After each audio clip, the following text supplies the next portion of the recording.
Hello friends, today's topic is public key distribution. So as we know, for the symmetric key distribution we have to use KDC as well as the NSP protocol, and the well-known protocol that is used for the shared key distribution is Kerberos. But what about the public key? Because in the public key asymmetric key cryptography or the public key cryptography, we have to use two keys in order to perform the communication between the sender to the receiver. So how two keys are distributed in the real system, that we will discuss in this session. So as we know, the public key is public to all and it is distributed in the nature, but we have to maintain a secrecy about the private key. So what the one thing the public key announcement is the Bob, that is an entity, and Bob having some public key, and Bob wants to distribute its public key in order to maintain the communication to a certain entity. So the one thing the Bob can make, that a website, and after maintaining of the website, the Bob can distribute this public key over that website. Or another thing is Bob can distribute its public key after getting a mail from a certain person. So this method is simple, that just put your public key on the website, as well as you can reply in the email also. And but the method is simple, but it is not secure and subject to forgery. So why it is not secure? This is not secure for both the sender as well as receiver, because it may be possible that Bob make a fake website. Means it is not the Bob, an attacker gets a fake website by stealing the identity of with the name of Bob's name, as well as generating a random key, and it is called its public key. And any receiver or any you can say server, it wants to communicate with the certain another entity, and that is called Alice, then it can use the Bob's key. So this scenario can be happen over this public key announcement. And the another one is, it is also not secure for the receiver as well. Like if I am your teacher and some another person has steal my identity and make a call to the students, and confuse him or her about the syllabus or the cryptography, that the syllabus of the cryptography is getting half, but actually the syllabus of the cryptography is arrived from the sessional 1 exam. So these things can be happened over this communication or the public announcement of the key. So as a solution, there is a need of a trusted center. So the trusted center can be think as a IIIT Nagpur website. So in the IIIT Nagpur website, there is a separate section is there, that is called the CSE faculty, in which all the CSE faculty identities are there and the corresponding phone numbers. So in the cryptographic point of view, the trusted center is used to maintain the directory in which the identity of the particular persons are stored, as well as associated public keys. So identity is Alice and the associated public key is K, the identity is Bob and the associated public key is KB. Now the trusted center responsibility to distribute the keys such that another entities can use these public key of Alice and Bob in order to communicate with them. But the thing is, how to generate this public key? Actually, there are certain organizations who give you a public or the private key pair on the cost basis. So after getting this public and the private key, there is a very large process, a lot of document verifications have to be performed by that organization. So it is not very simple to get the public or the private key. You have to mention your reasons, you have to just send your documents, and you have to pay the fees, and there are so many procedures you have to follow in order to get access a verified public and the private key pairs. So after getting the public and the private key pairs, what will be the next step? You have to contact a trusted center. So this trusted center will initiate you to register with a email ID or something else, and the user ID and password will be generated. After getting the user ID and the password, you have to deliver or you have to place a public key in the trusted center, and at the trusted center this public key is maintained, and this directory is made public to all, such that anyone can use this directory in order to communicate with the entities. So this type of procedure can be followed by the trusted centers. Like the one example is control trusted center achieves a high level of security by adding control on the distribution of the public keys. So if particular entity wants to communicate with Bob, like Alice is the sender and Bob is the receiver, and Alice wants to communicate with the Bob. So if Alice wants to communicate with the Bob in the public key cryptography, Alice needs a key of Bob, means Alice needs a public key of Bob. How the Alice know about the public key of Bob? So in order to get the public key of Bob, Alice has to contact the trusted center, and a message is forwarded from the Alice to the trusted center that hello, I need a Bob's public key and this is my timestamp. So this timestamp is used to prevent from the replay attacks, such that this message cannot be reused by any entity or any attacker. So after getting this message, the trusted center verifies the Alice identity by its user ID and the registration credentials, and after looking that the Alice is a valid entity, then it has to send the Bob's key with a message in which it appends the previous message as well as the Bob's public key, and also for the verification the message is coming from a verified trusted authority. It has to sign this timestamp with its private key of the center, because this message is not need to be decrypted. So this message has to be signed by the private key of the trusted center, and the whole message has to be forwarded towards the Alice.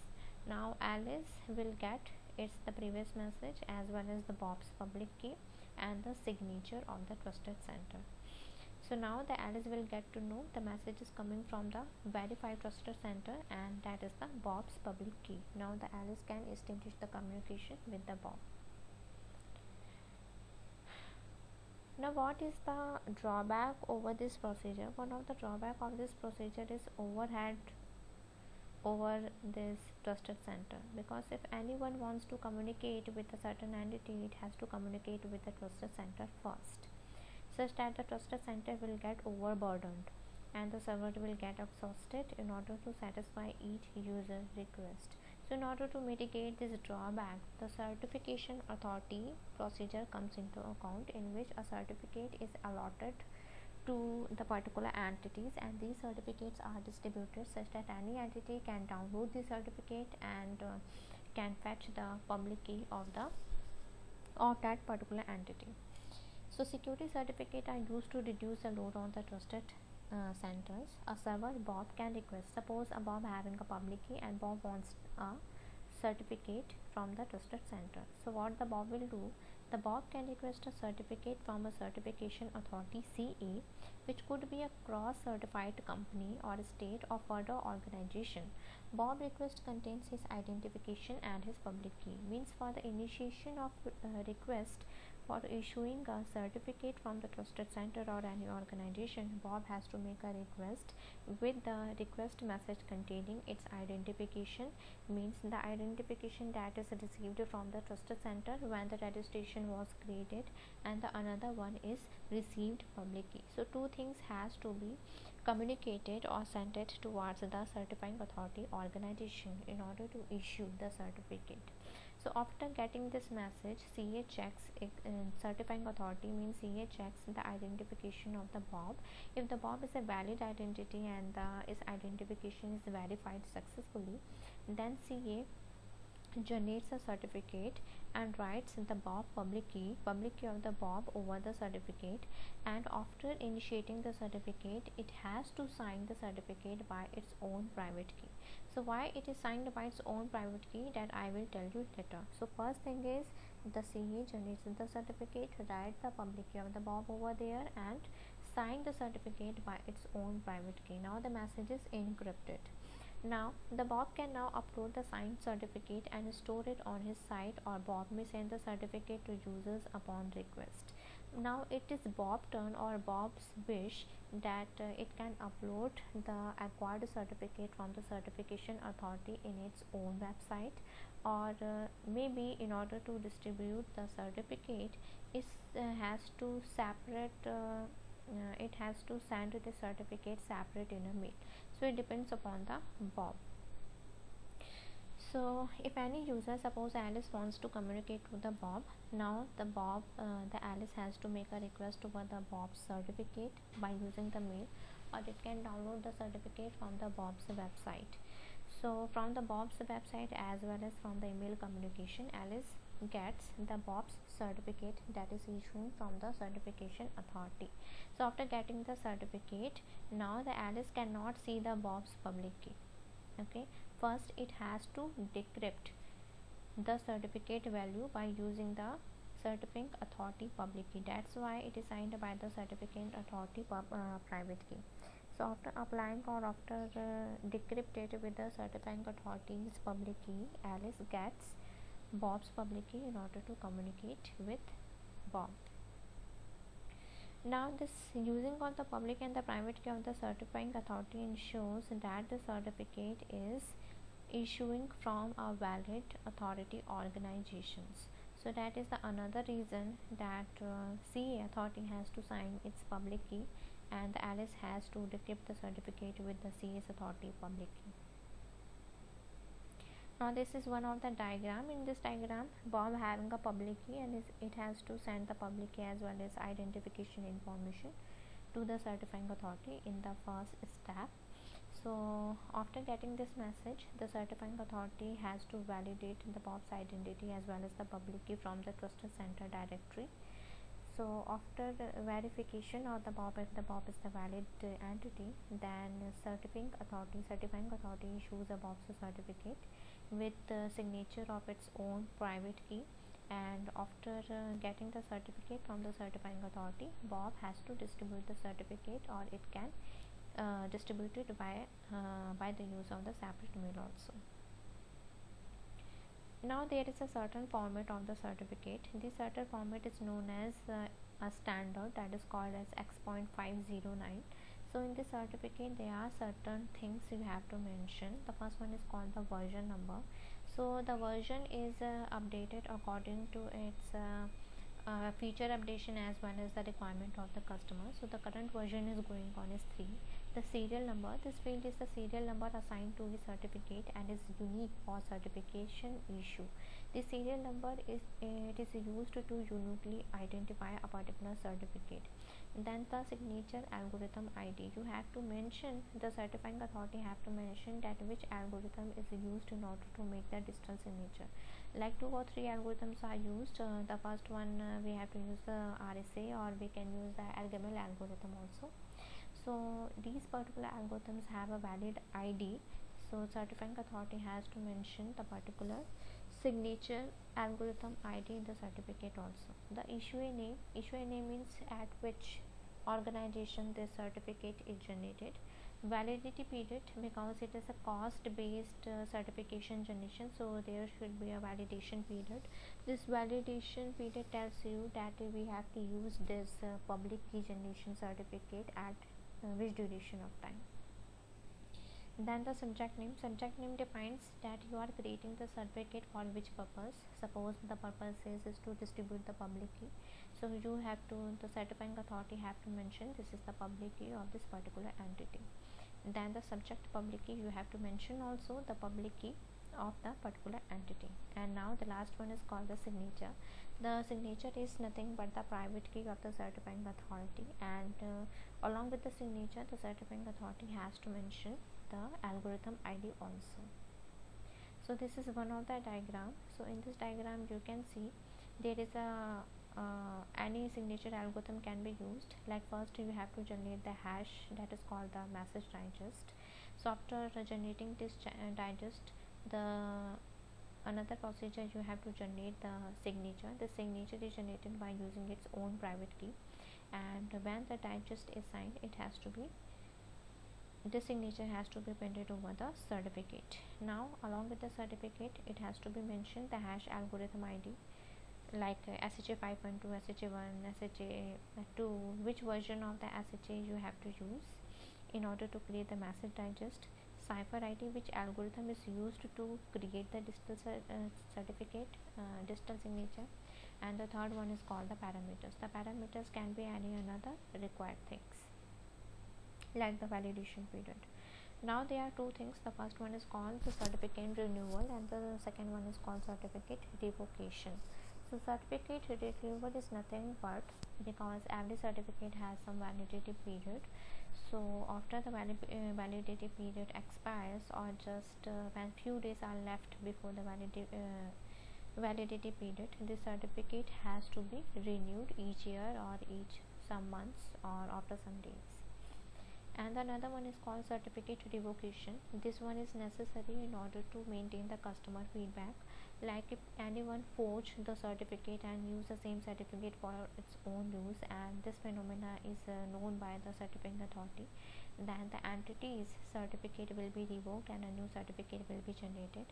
Or another situation, like any type of complaint is arrived towards the certifying authority regarding any certification issued, then in the case the certificate revocation procedure have to be issued. Then it is called, another one is public key infrastructure. So the public key infrastructure, in the public key infrastructure is a model because these are the very large organizations, and procedures or the rules inside these organizations are very complex. So there is a need of a model in order to run this organization in a smooth way.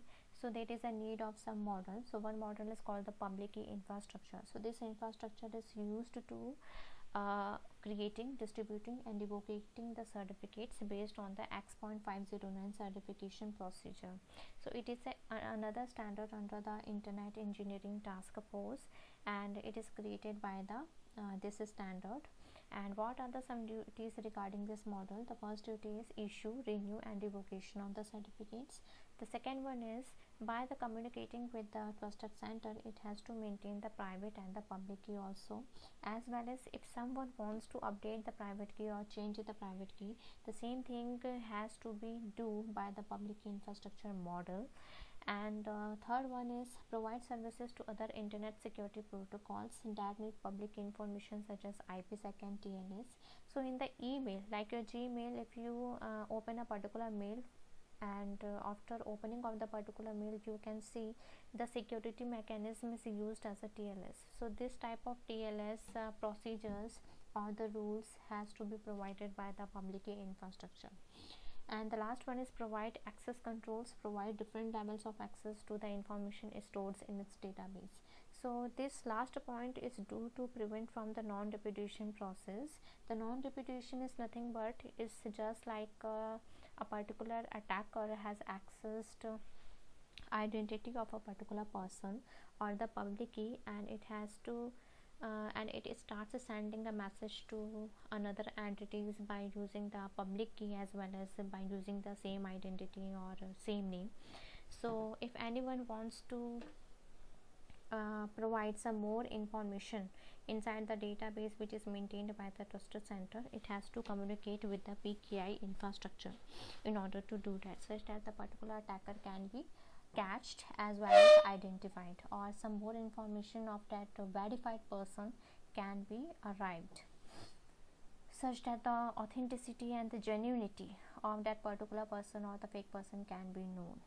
So these are the short duties like certification, issuing, renewal and the revocation. The second authority is keys, storage and the update. The third one is provide services to another protocols, like PKI provides TLS services protocols to the Gmail application, and the last one is provide access control.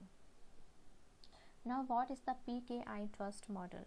And as I told you, because this is a very large organization and the rules and the procedures are very complex, so there is a need of some model. Just like in the IIIT Nagpur is a educational institutes, in order to run that there are certain models are running, like administrative model, academic model, your hostel model, as well as certain complaint regarding complaints and issues model. So different models are there in order to do that.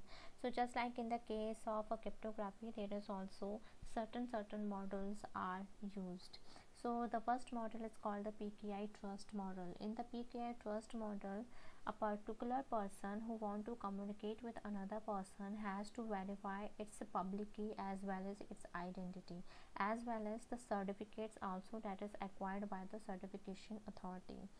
So for the scalability point of view, there are many certification authorities in the world are available which is used to provide the certificate, and you have to verify that which one is valid and which one is invalid, which one public key is valid, which one is public key is not valid, which particular entity is valid. This type of things you can do by using the PKI trust model. So the notation that PKI trust model uses is this one, that is X angular bracket Y. So this notation is read as like an entity X issues a certificate for entity Y.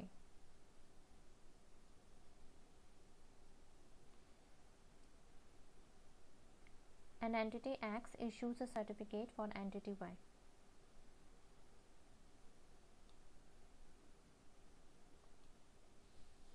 Then public key infrastructure example, user 1 knows only the public key of the root CA, that is certifying authority. So how can a user 1 obtain a verified copy of the user's 3 public key? Now the user 1 wants to communicate with the users 3. So in order to make the communication, user 1 has to know about the user's 3 public key. Now the user 1 only know the public key of the certifying authority. He or she does not know about the public key information of the user 3. Now the user 3, in order to authenticate itself by the user 1, a user 3 provides some information to user 1 like the chain of certificates. This chain can be understood as the certification authority CA provides certificate to the CA1 entity, and the another one is CA1 authority provides a certificate to the user 3 entity, and this chain is sending towards the user 1 in order to authenticate the user 3 by user 1.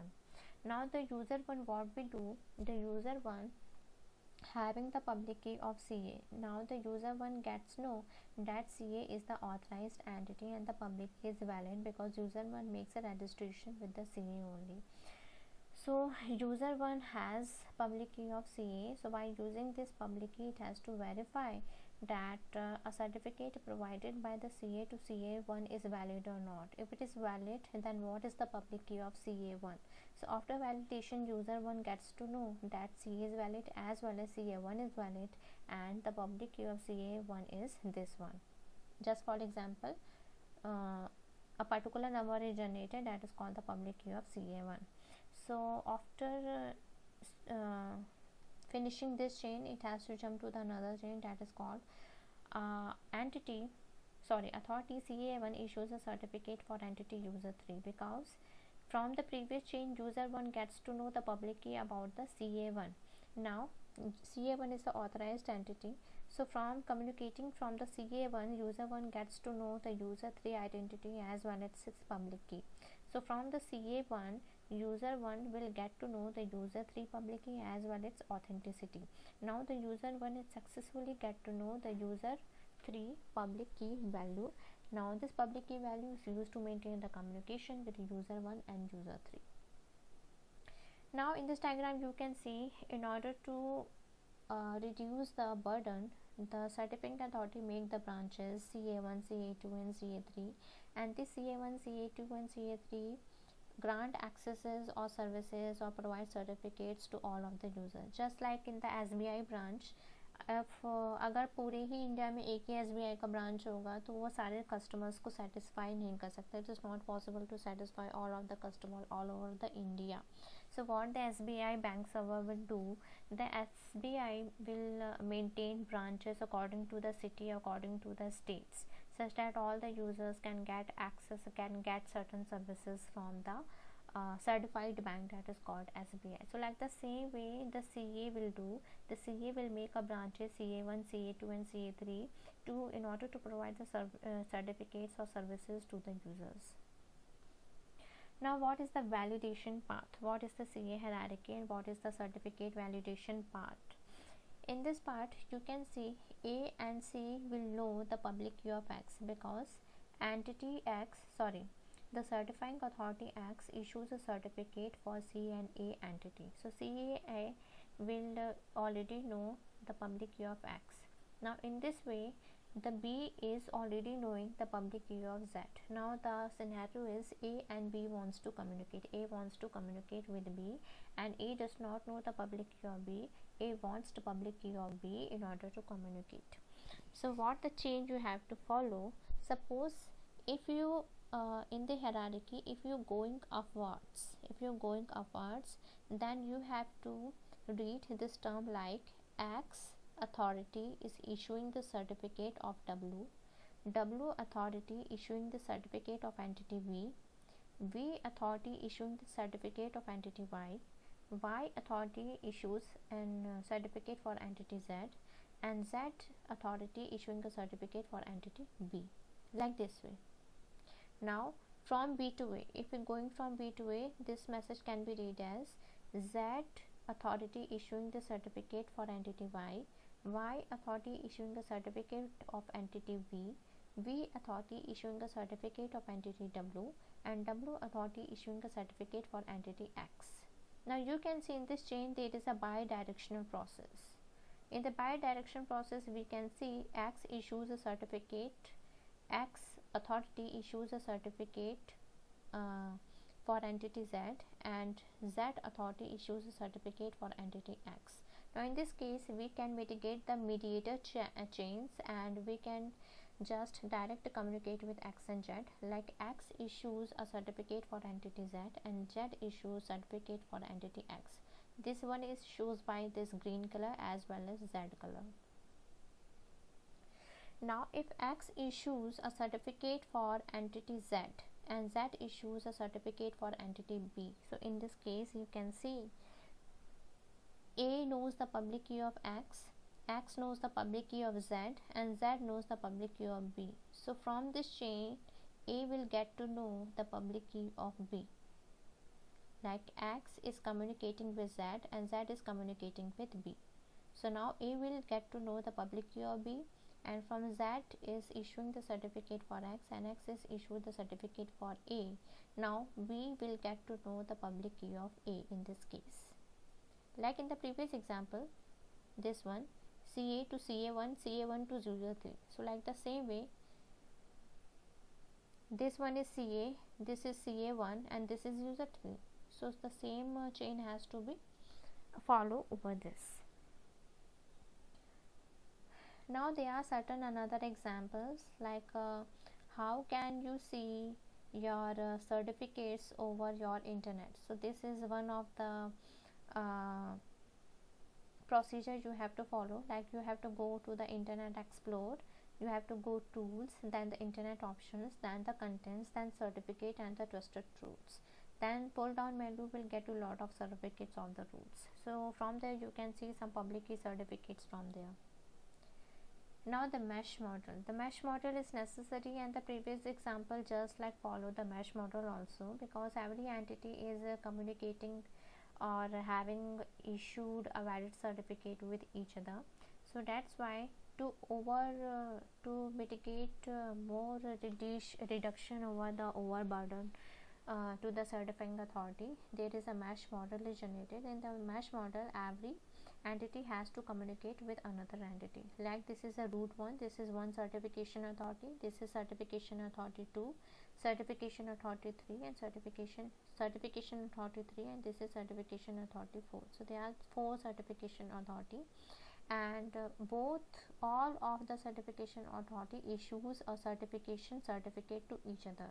Now if there are 4 entities, then total n minus 1 certificates are needed. So there are 4 entities. How many certificates are needed? 4 into 3 equal to 12 certificates are needed.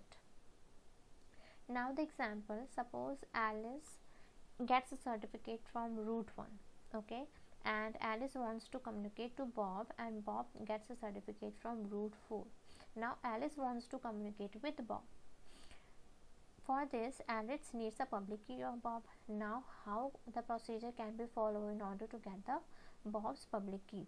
As you know, this is a mesh model and root 1 issuing a certificate for root 4. In this way, you can see if root 1 issuing a certificate from root 4, root 1 will get to know the public key of root 4. If root 1 will get to know the public key of root 4, so Alice can communicate with the root 4 and ask the public key of Bob. And after asking, the Alice will get to know the Bob's public key as well as from the public key information of the root 1 and root 4. It is also authorized and authenticate that the certificate or the public key generated from the trusted parties. So like in this way, the public key and the private key is distributed or transferred from one entity to another entity. So there are certain organizations, as I told you, there are certain companies or the authorities or the organization or the certifying companies also that provides you the public and the private key as well as the certificates. So these are the names. So this is for the Public Key Infrastructure FPKI Policy Authority. So it provides you the digital certificate standards as well as authentication protocols, and it is used by the university, state and local governments and the commercial entities, and it is not free of cost, it is on the cost basis. That's why if you're getting a job on these organizations on the security features, your package will starts from the 16 to 17 lakhs. That's why you are studying cryptographic network security in your BTech. So there are certain agencies like I also purchased public and the private key from the company name VeriSign. So VeriSign is one of the authority which is very famous in order to share, in order to give you the public and the private key on the cost basis. I brought the public and the private key for 1 year of validation, and now it is expired because there is no use of that public and the private key. So these are the certification authorities,